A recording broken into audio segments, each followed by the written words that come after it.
Pour ne rater aucune de nos vidéos, n'oubliez pas de vous abonner et d'activer la cloche. Je m'engage à me battre pour accéder démocratiquement à la présidence de la République. Voilà qui est clair. Ce sont vos mots.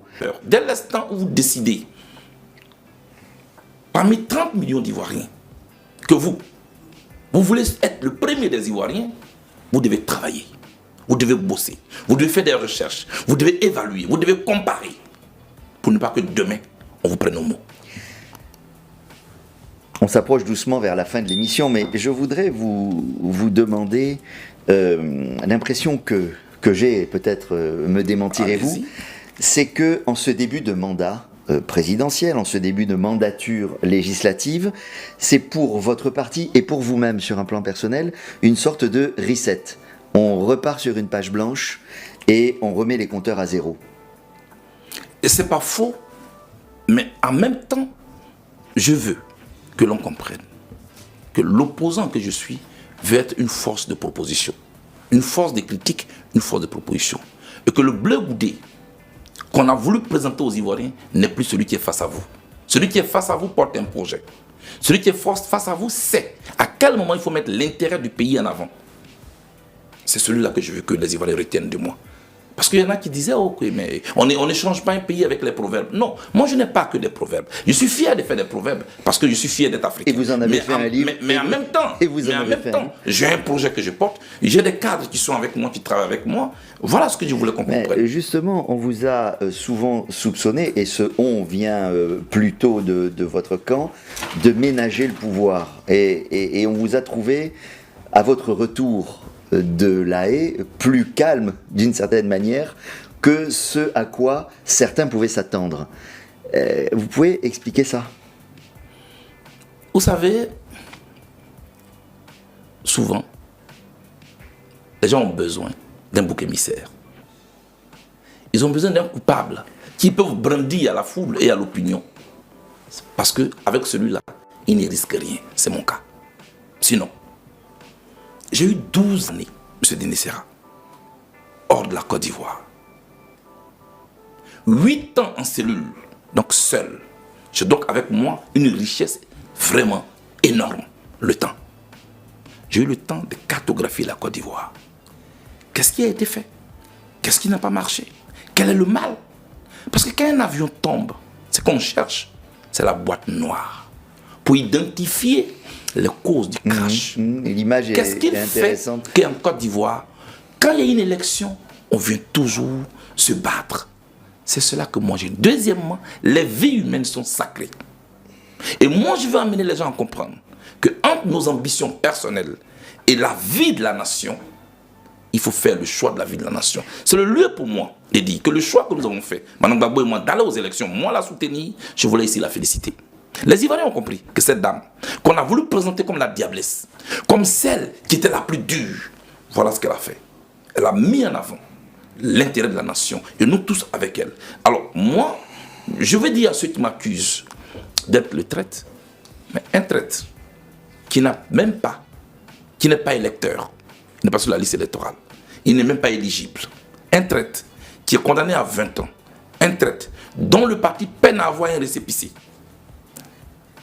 un traître qui n'est ni gracié ni amnistié, un traître dont le compte bancaire est encore gelé, alors que tous les autres ont leur compte dégelé, ils sont amnistiés, ils sont graciés, et c'est moi le traître. Le problème que j'ai, j'anticipe. J'ai proposé le dialogue avant les élections. On n'a pas voulu m'écouter. On m'a rejoint aujourd'hui dans le dialogue. J'ai eu raison ou pas? Monsieur, je voudrais, voilà ce que je vais vous dire. Je voudrais avancer pour vous demander si vous allez suivre de près le congrès du PPACI qui est annoncé pour le 15 mai. Monsieur Gbagbo avait manifesté le souhait de se retirer à ce moment-là. Son parti lui a demandé de rester. Comment est-ce que vous analysez cela? Est-ce que vous trouvez ça bien? Est-ce que vous pensez que c'est pour éviter les palabres à l'intérieur du parti? Vous savez, un parti politique est un groupement privé qui a sa propre constitution qu'on appelle les statuts et règlements intérieurs. Mais ce congrès qui arrive vous intéresse ou pas? Annonce le fonctionnement et les règles de fonctionnement. Moi, je n'ai pas à juger les décisions du PPACI. Est-ce que ça vous intéresse? Mais ce congrès m'intéresse parce que là, vous parlez quand même d'un parti politique qui est dirigé par Laurent Gbagbo, qui est la figure historique de gauche. Voilà pourquoi ça m'intéresse. Je ne suis pas exclu de cette maison-là. Mais moi, je ne suis pas là pour entrer en compétition ou en conflit avec tel ou tel parti politique. Mais est-ce que ces querelles-là ne peuvent pas régler les problèmes sociaux des Ivoiriens. Est-ce que la figure historique dont vous parlez, qui est M. Gbagbo, qui est quand même avec un statut d'ancien chef d'État, qui a été le leader charismatique de cette gauche, est-ce que vous pensez que s'il reste, une nouvelle génération va pouvoir prendre le relais pour essayer d'avancer? Est-ce que vous pensez qu'il devrait passer le relais? Ça dépend de ses militants et des militants du parti qu'il dirige. C'est leur choix, c'est leur stratégie que je ne connais pas. Vous voyez, ce que moi j'ai à faire, c'est comment je fais pour que le COJEP, qui est un parti qui est né sur ce terrain concurrentiel, puisse s'implanter dans l'esprit des Ivoiriens et de manière géographique sur toute l'étendue du territoire. Comment rendre ce parti fort? Ce parti qui a été orphelin pendant mon absence. Je suis venu, ça à peine 3 ans.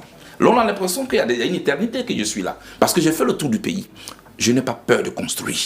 Je n'ai pas peur de faire mon propre lit comme le fleuve. Ni du temps. Je n'ai pas peur du temps. Parce que j'ai foi à mes idées. Le PDCIRDA qu'on applaudit aujourd'hui, Houphouët-Boigny l'a implanté. Le FPI a été implanté avant de devenir PPACI. Le RHDP, le président Ouattara a eu des difficultés avec le RHDP. Il y en a qui l'ont même laissé en cours de chemin. Mais il a créé une équipe, l'a porté.